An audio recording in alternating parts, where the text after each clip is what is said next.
What's up, guys? If you're looking for a budget device from Metro, this is a good one right here. It's the T-Mobile Revvl V on Metro PCS, Metro by T-Mobile, and now it's a entry-level phone which replaces the Revvl 4, but it does some upgrades that makes this phone a really good buy. And let's go ahead and get started. So this phone could be available for free. A lot of these prepaid phones are going to be great deals, and they can be had for free when you port in your number. Let's start off with the display. So it has a 6.5-inch display, pretty typical big size. It has a PPI of 269, so it's kind of lower end. It's kind of 720p territory, and it's a 60 hertz refresh rate. So there's nothing really too special about the screen. Now the battery, it's good enough. It's at 4,000 milliamps. It's definitely going to last you most of the day. It's not 5,000 like a lot of other phones offer right now, which I think should be the standard, but 4,000 is not bad at all. I mean, the S22 has only 3,700, so this one has a better battery life. The processor, now this is not going to have a screamer of a processor. It has a 2 gigahertz MediaTek Helio processor.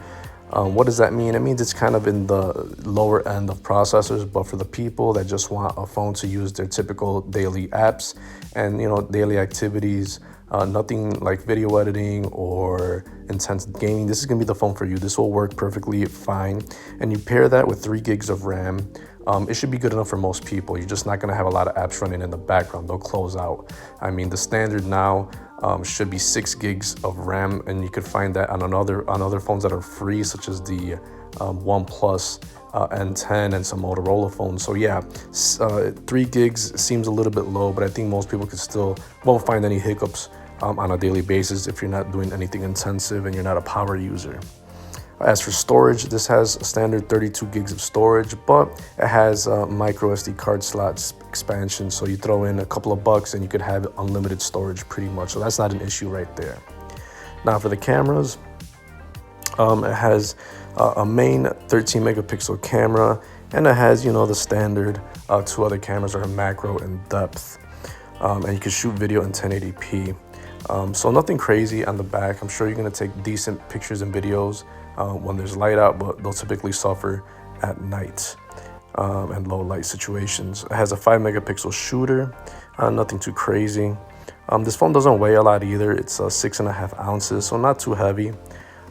It's running Android 11, and it's not going to have a heavy skin. It's going to be mostly going to be stock, except for, you know, the apps that Metro throws in on its Android phones, but you could easily either hide them or suspend them or whatever. So, you know, just, yeah, you're gonna have a little bit of bloatware on there, but the main system that it runs, it's gonna be pretty stock.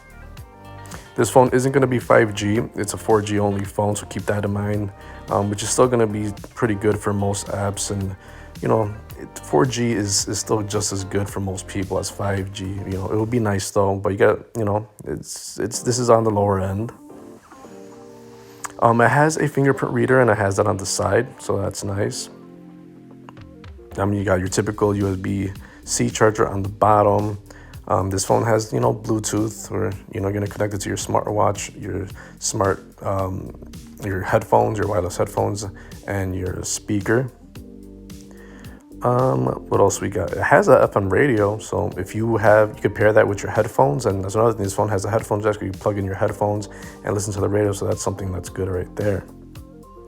So other than that, I mean, this phone is gonna be an entry-level phone, but it has all the stuff that a typical person needs, and you shouldn't find any hiccups for the most part if you're a regular user. So this is a good entry-level phone, a good budget buy. It's not terrible by any means.